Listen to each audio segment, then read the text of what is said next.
दोस्तों, मेरा नाम है समीर। स्वागत करता हूं आपको मेरे यूट्यूब चैनल पर जिसका नाम है सर्फिंग संडेज़।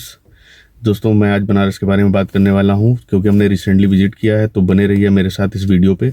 मैं आपको बताऊंगा अगर बाई रोड जा रहे हैं, अपनी कार से जा रहे हैं, तो आपको क्या सावधानी रखनी है और क्या क्या बातें ध्यान में रखनी है।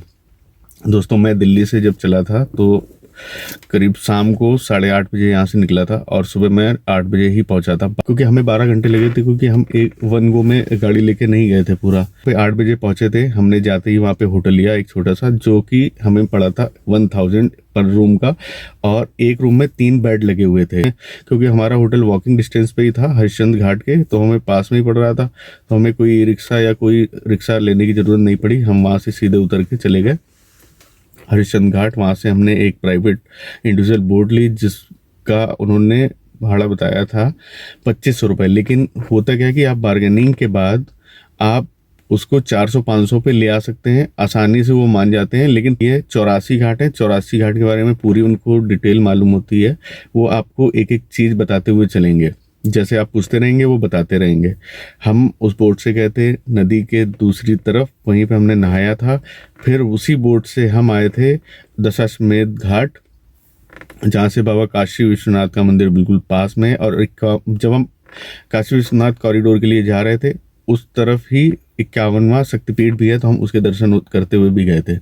दोस्तों, हमसे जो सबसे बड़ी चूक हो गई थी वो ये हो गई थी कि हमने अपना जो भी बचा हुआ सामान था, मोबाइल फ़ोन थे, जूते चप्पल थे, वो जो हमें पहले दुकान मिली प्रसाद की, हमने वहीं पर रखवा दिया।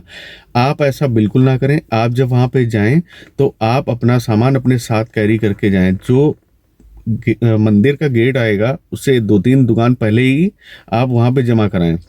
उससे पहला तो फ़ायदा ये होगा कि अब अगर आप उसी गेट से बाहर निकलेंगे तो आपको आपका सामान तुरंत मिल जाएगा।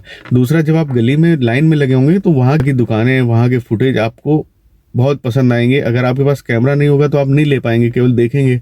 और अगर आपके पास होगा कैमरा, आपका मोबाइल, तो आप वो कैद कर सकते हैं अपने कैमरे में, क्योंकि सब एक दूसरे की लाइन में लगे होते हैं। और वहाँ का महादेव का जयकारों का जो वाइब्स होती है, आप समझ सकते हैं कि माहौल क्या रहता होगा। भगवान शिव की नगरी बनारस भगवान के त्रिशूल पर टिकी हुई है, और ये इकलौता मंदिर है पूरे ब्रह्मांड में, विश्व में, जहाँ पे भगवान शिव पूरे परिवार के साथ विराजमान है। माता पार्वती, उनके बेटे श्री गणेश जी और उनके दूसरे बेटे कार्तिकेय जी।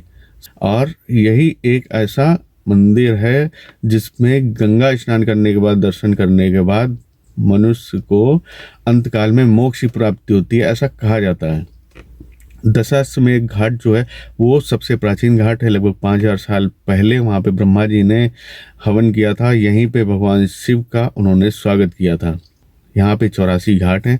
उनका अपना अलग इतिहास है और उनकी अलग वाइब्स हैं। अगर आपके पास समय है, कुछ मुख्य घाट पर आप बैठ के वहाँ पे समय बिता सकते हैं, जिनमें से कुछ फेमस है। मैं आपको बता देता हूँ। मणिकर्णिका घाट, जहाँ पे अंतिम संस्कार की प्रक्रिया रात दिन चलती है। दूसरा है दशाश्वमेध घाट। तीसरा आपका 80 घाट। चौथा केदार घाट और मीर घाट। उसका आनंद ले सकते हैं। बोटिंग जब आप करेंगे तो आपको जो पूरा व्यू नज़र आएगा वो बहुत ही मेस्मराइजिंग होता है दोस्तों।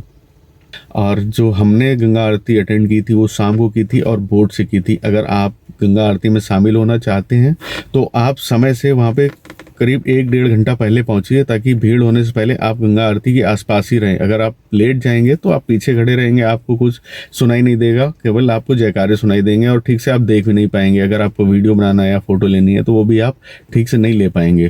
क्योंकि हम लेट हो गए थे, ओवरनाइट जर्नी थी हमारी, तो हम होटल गए, हम रुके, थोड़ा लेट हो गए वहाँ से निकलने में, तो इसलिए हमने बोट कर ली थी और जल्दी से ही हम वहाँ से बोट लेके दशाश्वमेध घाट पहुँचे थे।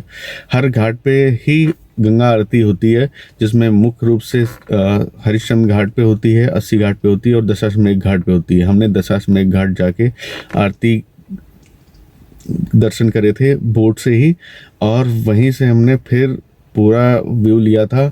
दोस्तों, लेज़र लाइटिंग वहाँ पे हर घाट पे है, बहुत ही सुंदर लगता है वहाँ का नज़ारा।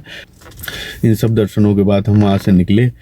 दोस्तों, गंगा आरती समाप्त होने के बाद हम अपने होटल आए।